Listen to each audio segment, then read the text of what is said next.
দেশ নতুন করে স্বাধীনতা লাভ করে প্রিয় ভাইরা, তারপরেই দেখা গেছে চক্রান্ত শুরু হয়ে গেছে। চক্রান্তের মূল কারণটা কি? কারণটা খুব সহজ। এই ফ্যাসিস্ট সরকার যত রকম অবৈধ সুযোগ সুবিধা আছে গত 15 বছর এই ক্ষমতায় টিকে থাকার জন্য আমাদের প্রতিবেশী দেশ ভারতকে দিয়েছে। কিভাবে দিয়েছে প্রিয় ভাইরা? একটা হিসাব আপনাদেরকে বলে, দুই দেশের মধ্যে যে আমাদের ব্যবসায়িক অবস্থান ছিল, যদি 100 টাকায় ব্যবসা লাভ হইতো, ইন্ডিয়া নিয়ে যেত 95 টাকা আর আমরা পাইতাম 25 টাকা। এটাই কিন্তু মূল সমস্যা। এদেরকে এই বাংলার মাটিতে আশ্রয় দেওয়া যাবে না, যাবে না। আমরা শপথ করে বলতে চাই, এই বাংলার মানুষ তাদেরকে আর কোনোদিন এই বাংলার মাটিতে ক্ষমতা দেখতে চায় না।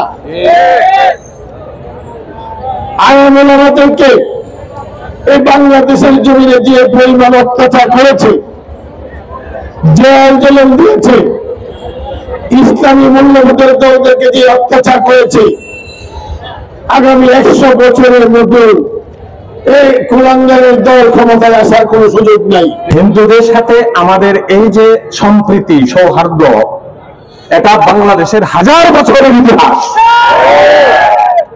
একদিনে দুদিনে এটা গড়ে ওঠে নাই। ইন্ডিয়ার চক্রান্তে আমরা আমাদের দেশে হিন্দু ভাই বোনদের সাথে আমাদের যে সম্প্রীতি সম্পর্ক আছে, এটা কোনো অবস্থাতে নষ্ট হতে দেব না। এবং ইন্ডিয়া তুমি একটা শত্রু দেশ, তোমাদেরকে সাবধান করে বলতেছি, বাংলাদেশের সেনাবাহিনী, বাংলাদেশের অস্ত্র শস্ত্র তোমাদের চোখে কম হতে পারে। এই দেশের উপর যদি চোখ রাঙাও, এই দেশের প্রতি যদি আন্দোলন করো, এই দেশের প্রতি যদি তোমরা আক্রমণ করার ইচ্ছা করো, জেনে রাখো এই বাংলাদেশের প্রতিটা জনসাধারণ একটা করে সঞ্চার হয়ে যাবে। আমাদের নবীজি, মহান নবী হযরত মুহাম্মদ আমাদেরকে শিক্ষা দিয়েছেন যে মানুষকে ভালোবাসতে হবে, আমাদের সহনশীল হতে হবে, সম্মানিত হতে হবে এবং ভালোবাসার শত্রুকে জয় করা যায়, এই উপদেশটা আমাদেরকে নির্দেশনা করে দিয়েছেন।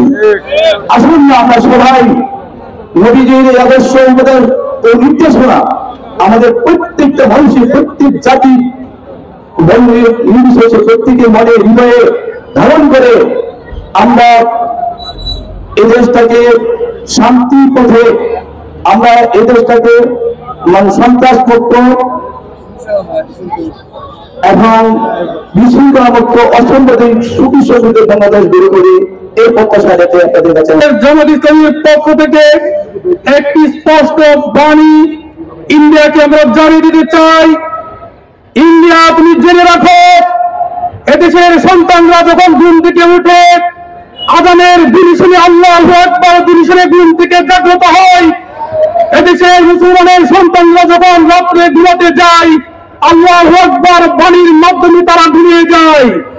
তোমরা ভুলে যেও না, শাহজালাল, শাহফরান, শাহ মখদুমের বাংলাদেশ, হাজী শরীয়তুল্লাহর বাংলাদেশ, হাজী শরীয়তুল্লাহর উত্তর সুরি এখনো মনে নাই, শাহজালাল, শাহফরানের উত্তর সুরি এখনো মনে নাই। তোমরা ইসলামের মাধ্যমে, সন্ত্রাসী হামলার মাধ্যমে আমাদের বাংলাদেশের শান্তি সম্প্রীতিকে তোমরা ধ্বংস করে দিল।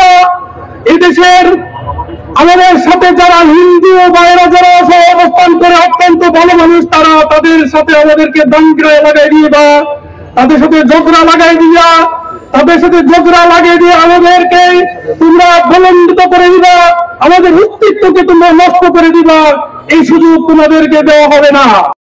বই নেই, ছাত্র সমাজ বই নেই।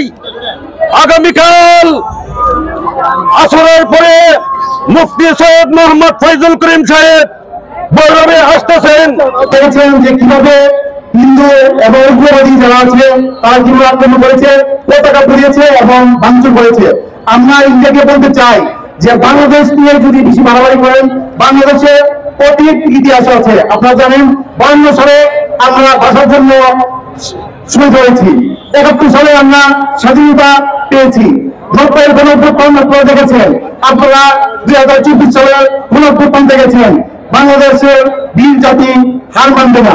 কারণ হচ্ছে যদি আমাদের বাংলাদেশ থেকে বাড়াবাড়ি করেন আপনাদের 7 সিস্টেম কিন্তু চলে যাবে, আপনাদের যে 7 সিস্টেম আছে 7 সিস্টেম কিন্তু আসলেই চলে যাবে। বন্ধু বলেছে বিগত সরকার বারবার ভারতকে বন্ধু রাষ্ট্র হিসেবে পরিচয় করিয়ে নেওয়ার জন্য অপতৎপরতা চালিয়েছে, কিন্তু তারা বন্ধু নয়, তারা একটি আগ্রাসী শক্তি। বাংলাদেশের স্বাধীনতা এবং সার্বভৌমত্বকে ধ্বংস করার দেওয়ার জন্য এমন কোন কর্মকাণ্ড নেই যারা তারা করছে না।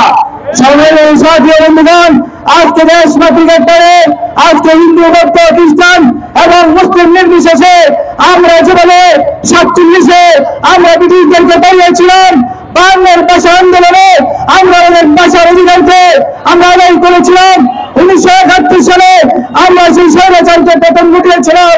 90-এর স্বৈরাচার বিরোধী আন্দোলনে এ বাঙালি জাতি তাদের বিরক্ত প্রদর্শন করেছে। সর্বশেষ 5 আগস্টের সেই বিপ্লবে হাজার হাজার ছাত্র তৌহিদি জনতা রক্ত এবং গান দিয়ে তারা শেখ হাসিনার স্বৈরাচারকে এই দেশ থেকে বিতাড়িত করেছে। আজকে দিনে ভারতে বসে বাংলাদেশের বিরুদ্ধে বিভিন্ন সময় বিভিন্ন ভাবে ষড়যন্ত্র করছে। ভারত আমাদের বন্ধু নয়, ভারত আমাদের শত্রু। আমাদের ভৌরবে যারা হিন্দু ভাইরা আছেন, বৌদ্ধ খ্রিস্টান মুসলমান আছেন, আমরা একে অপরের ভাই। আমাদের মধ্যে কোনো ভেদাভেদ নিয়ে আমাদের শরীর কাটলে যেমন লাল রক্ত বের হবে, একটি হিন্দু ভাইয়ের শরীরে রক্ত কাটলে রক্ত আমাদের লাল হবে। কোথাও আমাদেরকে বুঝতে হবে আমরা ভৈরবের, ভৈরব আমাদের, আর ভৈরবকে সুন্দর সুশৃঙ্খল ভাবে পরিচালনা করার দায়িত্ব আমাদের। আমি আজকে ধন্যবাদ জানাই 5ই আগস্টে স্বৈরাচার আওয়ামী বিরোধী আন্দোলনে যারা স্বতঃস্ফূর্ত অংশগ্রহণের মাধ্যমে দ্বিতীয়বার আমরা স্বাধীনতা অর্জন করতে সক্ষম হয়েছি। আমাদের সামনে কিন্তু একটু কঠিন দিনে অপেক্ষা করছে। 5 তারিখের পরে কিন্তু আমরা কেউ বসে নেই, আমরা যেমন বসে নেই, বাইরের কেউ বসে নেই। এখানে দেশি বিদেশি ষড়যন্ত্র চলছে, চলতে থাকবে, আরো কদিন আরো চলবে। সুতরাং আমাদের সমগ্র জাতিকে ঐক্যবদ্ধ রাখার যে প্রয়াস বৈষম্য বিরোধী ছাত্ররা করছে সেটিও অভাবনীয়। 5 তারিখ দিন অভাবনীয় ছিল, সেটিও অভাবনীয়। আমরা চাই মাথা উঁচু করে দাঁড়াতে, বাংলাদেশটি একটি সুন্দর রাষ্ট্র হিসেবে গড়ে তুলবে, যেখানে হিন্দু মুসলমান বুদ্ধ খ্রিস্টান কোনো ভেদাভেদ থাকবে না। আমরা সবাই বাংলাদেশি, সবাই বাঙালি বাংলাদেশি। যদি আমাদের দেশের দিকে কেউ আর্থিক টাকায় আমরা কিন্তু ছাত্ররা বলে ছাত্ররা থাকবো নিজের শেষ লক্ষ্য তাদের প্রদান করবো। 5 আগস্টের আগে কিন্তু পুরো বিশ্ব দেখেছে, বাংলাদেশ দেখেছে, পুরো বিশ্ব দেখেছে যে আমাদের অবস্থান কেমনিভাবে। আমরা বলি যদি আমাদের দেশের দিকে তাকান, আপনারা ভাববেন না যে আমরা বসে থাকবো। আমাদের শেষ লক্ষ্য নির্ণয় হলো আমরা কিন্তু আমাদের রক্ষা করবো। সকলকে ধন্যবাদ জানাই। একটা কথা আমি শেষ করবো, জন্মভূমি অথবা মৃত্যু, যারা মারা গেছে তাদের সকলকে আল্লাহ শহীদ দরজা দান করতে হেফাজত করার তৌফিক দান করেন।